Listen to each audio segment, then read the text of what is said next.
আসসালামু আলাইকুম প্রিয় দর্শক। আজকে কুমিল্লার ঐতিহ্যবাহী তিলের তরকারি রেসিপি আপনাদের সাথে শেয়ার করব। আশা করছি আপনাদের ভালো লাগবে।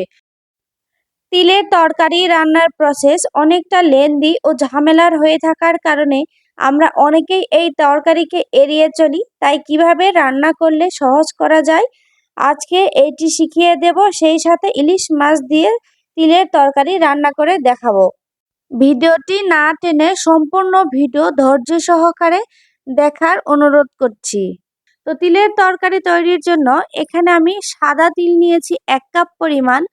বাজারে 2-3 রকমের তিল পাওয়া যায়, সাদা, লাল ও কালো। আমি এখানে সাদা তিল ব্যবহার করছি।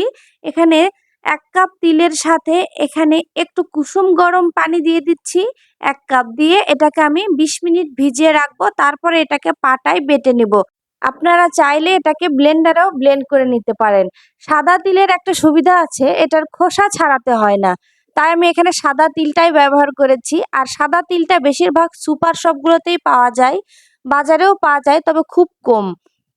আমার তিলটা বাটা হয়ে গিয়েছে, আর এর সাথে আমি একটু পানি মিশিয়ে এটাকে খুব ভালো করে পানির সাথে এটাকে আমি মিশিয়ে নিব। যেহেতু আমি এটা খোসা সহ পাটায় বেটে নিয়েছি, তাই এটা পাটায় বাটার সময় একটু পানি নিয়ে যদি বাটতে পারেন খুব ভালোভাবে এটা পেস্ট হয়ে যাবে। আর এখানে নিয়েছি আমি ইলিশ মাছ, ইলিশের মাথা নিয়েছি, লেজ আর 2-3টা পিস নিয়েছি। এখানে আমি একটা কড়াই দিয়েছি, কড়াইটা গরম হয়ে আসলে আমি দিয়ে দিচ্ছি পরিমাণ মতো তেল। তেলটাও খুব ভালোভাবে গরম হয়ে আসলে আমি এর মধ্যে দিয়ে দিচ্ছি 1/2 কাপ পরিমাণ কুচানো পেঁয়াজ, আর তার সাথে দিয়ে দিচ্ছি 2টা তেজপাতা। এটাকে আমি কিছুক্ষণ নাড়ার পর যখন এটার কালারগুলো এভাবে চেঞ্জ হয়ে আসবে, এর সাথে আমি দিয়ে দিচ্ছি ছোট এলাচ 3-4টি, দারচিনি 2-3 পিস, আর এখানে দিয়েছি আমি বড় এলাচ, যেটাকে কালো এলাচ বলে। এখানে আমি 2টা মুখ ফেটিয়ে দিয়েছি। আর একটুখানি সামান্য পানি দিয়ে আমি এটাকে একটু হালকা করে নেড়ে নিব। এবার এখানে আমি শুকনো মশলাগুলো অ্যাড করে দিব। তাই প্রথমে আমি দিয়ে দিচ্ছি চিড়ে রাখা কাঁচামরিচ,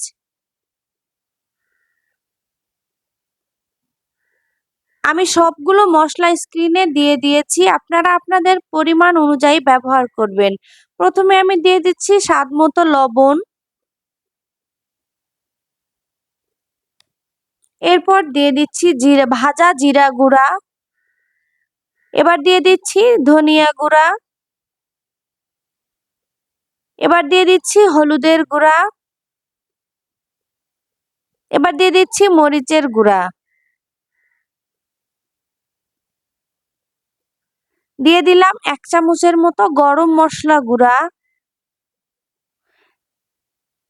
এটাকে একটু নেড়ে নিয়ে এরপর আমি এর সাথে অ্যাড করে দিচ্ছি 1 চামচের মতো রসুন বাটা, আর সবশেষে আমি দিয়ে দিচ্ছি 1 চামচের একটু কম আদা বাটা। এবার সবগুলো মশলাকে আমি খুব ভালো করে কষিয়ে নিব।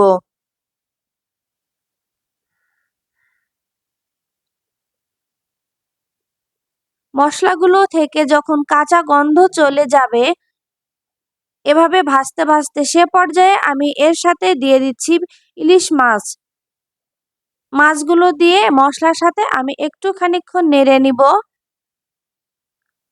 আর তারপর আমি এখানে একটু পানি দিয়ে দিব, সামান্য একটু, মাছগুলোকে কষিয়ে নেওয়ার জন্য।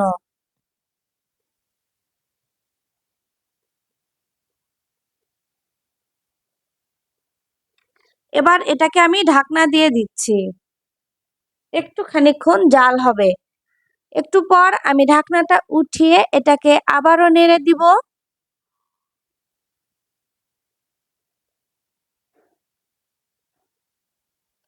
এভাবে মাছগুলোকে ভেঙে দিতে হবে। তো আমি সবগুলো মাছ ভেঙে দিচ্ছি এভাবে। এরপর আমি এখানে যে তিলটা পানি দিয়ে গুলে রেখেছিলাম সেই তিলটা দিয়ে দিলাম। তিল দিয়ে এটাকে খুব ভালোভাবে নেড়ে নিতে হবে। বাটি ধোয়া একটু পানি দিয়ে দিলাম সাথে।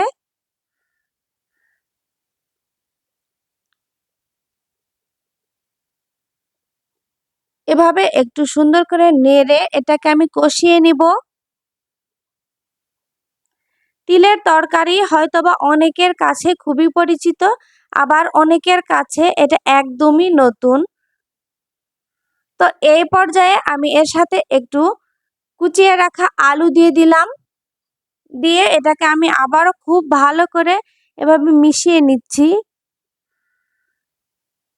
অনেকেই তিলের তরকারি রান্না করতে চায় না, এটা পরিষ্কার করা অনেক ঝামেলা এই জন্য। তবে আমি সাদা তিল যেভাবে রান্না করে আপনাদের দেখিয়েছি, আপনারা যদি এইভাবে রান্না করেন তাহলে এটা পরিষ্কার করার ঝামেলাটা থাকে না। তো এটা একটুখানি কষিয়ে নিয়ে তারপরে আমি আবারও ভালো করে নেড়েচেড়ে দিয়ে এবার আমি এখানে ঝোল দিয়ে দিলাম এটাকে খুব ভালোভাবে রান্না করে নেওয়ার জন্য।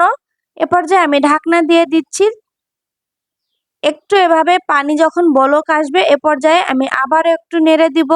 তো আশা করছি আমার এই রেসিপি আপনাদের ভালো লেগেছে। তো রেসিপি ভালো লাগলে ভিডিওটিতে লাইক দিয়ে এরকম নতুন নতুন এবং ঘরোয়া মশলা দিয়ে রান্নার রেসিপি পেতে আমার ইউটিউব চ্যানেলটি সাবস্ক্রাইব করে নিয়মিত আমার পাশে থাকার অনুরোধ করছি। তো বেশ খানিকক্ষণ এভাবে জাল হওয়ার পর এটাকে আমি আবারও খুব ভালোভাবে এভাবে নেড়ে দিচ্ছি। আর এটা যতক্ষণ আপনি নাড়তেই থাকবেন মনে হবে এটাতে একটু পানি আছে এরকমটা। তো আমার রান্নাটা হয়ে গিয়েছে, একটু নরম নরম রেখেছি আমি। তো এই যে আপনারা দেখুন এটা কতটা সুন্দর হয়েছে আর বেশ লোভনীয়, খেতে কিন্তু অসাধারণ লাগে। আশা করছি আপনাদের ভালো লেগেছে। তো আজকের মতো বিদায় নিচ্ছি, দেখা হবে পরবর্তীতে নতুন কোনো ভিডিওর সাথে, নতুন কোনো রেসিপি নিয়ে। তো সে অবধি সবার সুস্বাস্থ্য কামনা করে আল্লাহ হাফেজ।